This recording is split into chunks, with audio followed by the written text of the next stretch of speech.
의약품 인허가를 준비하다 보면 많은 장벽에 부딪히게 됩니다. 장벽에 부딪히면 많은 분들이 좌절하곤 하는데요. 제가 준비한 10분은 의약품 인허가를 준비한다면 반드시 알아야 할 내용을 담았습니다. 보건산업 창업기업을 위한 10분 강의 아고라스쿨. 저는 BNP랩 주식회사 이마경 대표입니다.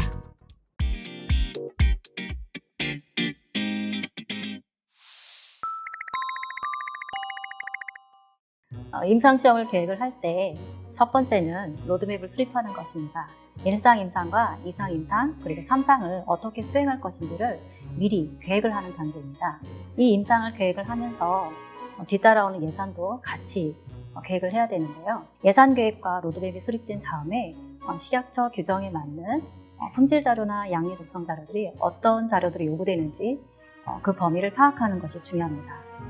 그 다음에는 품질과 양리 독성 시험을 수행할 수 있는 CRO를 선정하는 것입니다. 품질 자료는 생산, 제조를 담당하는 CDMO, 그리고 양리와 독성을 수행하는 비임상 CRO나 또 임상을 수행하기 위해서 필요한 임상 CRO, 마지막에는 식약처로부터 IND 승인을 받아야 되기 때문에 인허가 CRO가 필요합니다.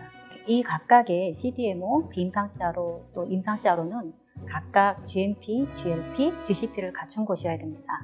CRO를 선정을 하면서 시험 물질에 대한 필요량을 계산하는 것이 중요한데요. 바이오 의약품이나 합성 펩타이드는 비임상 시험 비용보다 오히려 원료 생산 비용이 더 높기 때문에 미리 계산을 해서 예산이 부족함이 없도록 하는 것이 중요합니다.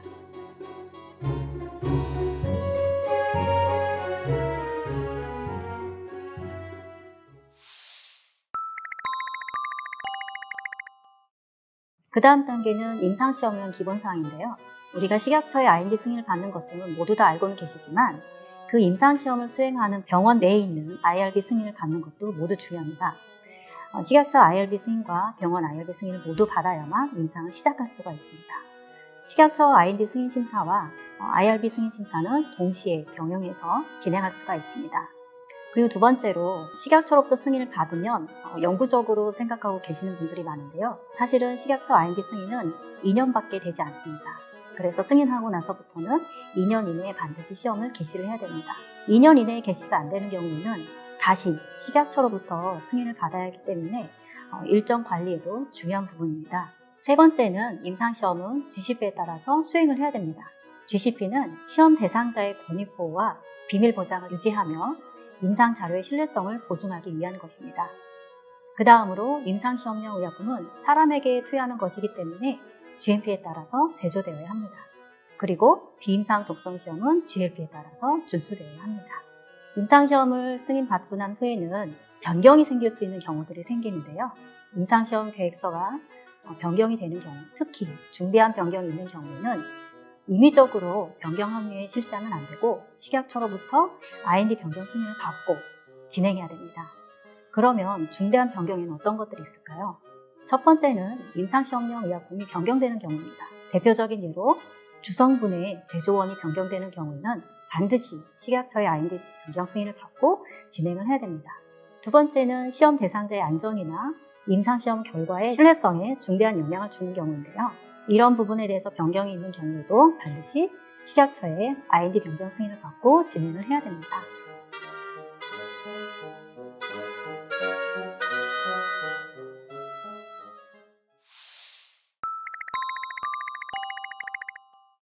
식약처 IND 신청 시 고려해야 될 사항들이 있는데요. 그 첫 번째로는 허가용으로 신청을 할지 아니면 연구자 IND로 신청할지입니다.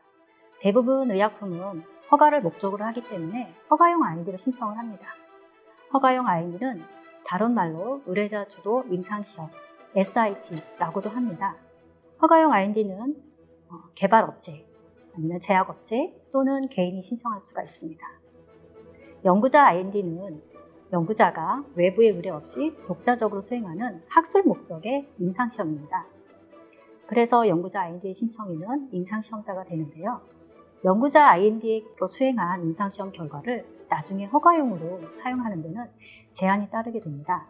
대부분 연구자 IND 결과를 허가용으로 사용할 수가 없기 때문에 처음에 IND를 신청을 할 때 허가용으로 신청할지 연구자 IND로 먼저 수행을 할지를 결정을 해야 됩니다. 그 다음으로 IND를 신청을 하면 되는데요. IND 신청 전에 내 자료가 이것이 잘 준비되었는지 아니면 식약처로부터 좀 더 조언을 얻을 수 있는지 없는지를 미리 사전 상담을 진행할 수가 있습니다. 이 사전 상담은 업체가 선택사항이기 때문에 이용할 수도 있고 이용하지 않을 수도 있습니다. 사전 상담은 어느 때 진행을 하냐면 최초의 임상시험을 진입할 때, 그리고 일상 임상시험이 종료되었을 때, 또는 2상 임상시험이 종료되거나 3상 임상시험이 종료된 후에 임상시험 계획과 그 임상시험 결과를 기반으로 식약처와 함께 종합적인 상담을 받음으로써 그 다음 단계 IND를 진입을 할 때 좀 더 효율적으로 진행할 수 있도록 도움을 받을 수 있는 제도입니다.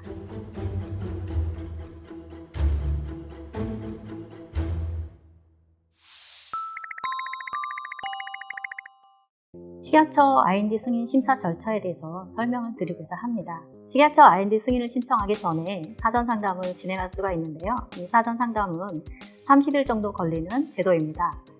사전 상담을 신청서와 함께 접수를 하면 한 20일 정도 후에 식약처와 함께 대면을 통해서 그 조언을 얻을 수가 있습니다. 그리고 30일 정도 지나면 서면으로 식약처로부터 그 의견을 받을 수 있습니다.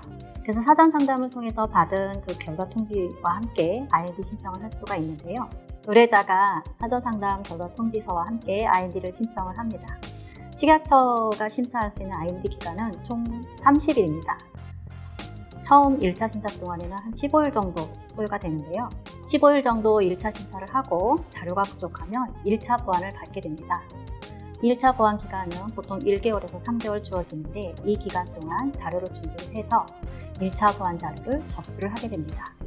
1차 보완 자료가 접수가 되면 식약처는 2차 심사에 들어가게 됩니다. 2차 심사는 약 5일 정도 심사를 하는데요. 대부분 2차 심사 기간 동안에 문제가 없어서 IND 승인을 받게 됩니다. 근데 그 와중에도 자료가 부족해서 보완을 받게 되는 경우가 있는데 2차 보완을 받게 되면 열흘 받게 되지 않기 때문에 열흘 동안의 자료를 준비하는데 많은 애로사항들이 있습니다. 그렇기 때문에 2차 보완을 받지 않고 1차 보완 기간에 완벽한 자료를 준비를 해서 바로 승인받을 수 있게 노력하는 것이 중요합니다. 2차 보완 자료를 제출을 하고 접수한 후에는 IND 승인을 받게 됩니다.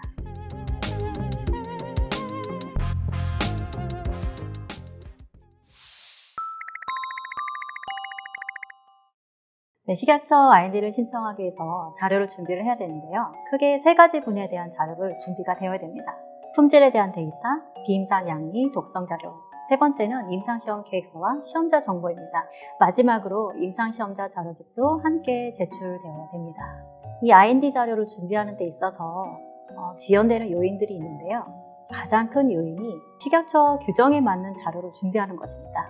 이 자료를 준비하는데 CMO 또는 비임상 CRO, 임상 CRO와 조율하는 데 들어가는 시간이 많이 소요가 됩니다. 접수 지연이 되는 대표적인 사례로는 안정성 시험 계획서를 수정하거나 보완이 필요한 경우입니다. 두 번째는 원료의약품이나 완제의약품의 위험물질 기준 설정을 하는 데 있어서 자세한 자료들이 더 요구되는 경우입니다. 세 번째로는 임상시험에 용량 설정하는 근거가 미흡할 때 시간이 더 많이 요구됩니다.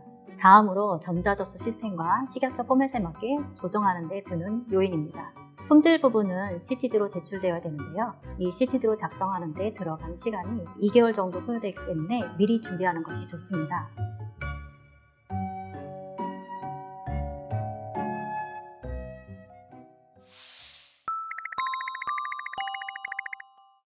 마지막으로 성공적인 IND를 위한 팁을 몇 가지 알려드리고자 하는데요. 첫 번째는 식약처 규정에 맞는 가이드라인과 규정을 찾는 것이 중요합니다. 두 번째는 모든 자료는 양식을 지켜야 됩니다. 식약처에서 요구하는 포맷이 있기 때문에 그 문서 양식에 따라서 준비가 되어야 되고, 모든 활동, 전화나 아니면 회의, 아니면 대화하는 것들이 모두 문서화하는 것이 중요하고요. 그다음에 전자적 접수 시스템에 대해서 미리 파악하는 것이 중요합니다. 가장 중요한 일정 관리인데요. 신청 자료 접수 일정을 잡고 미리 매니지먼트하는 게 중요합니다. 식약처 IND를 신청한 후에는 그 담당하는 식약처 심사자를 미리 파악을 하고 식약처가 심사할 수 있는 정보를 미리 모니터링하는 것도 중요합니다. 끝으로는 IND 승인을 원하고자 하는 그 기간에 받기 위해서는 식약처와 원활한 소통을 하는 것이 중요한데요. 이 원활한 소통을 위해서는 커뮤니케이션 스킬 능력을 함양하는 것이 중요한 포인트라 하겠습니다. 이상 IND를 위해서 필요한 사항에 대해서 설명을 드렸습니다.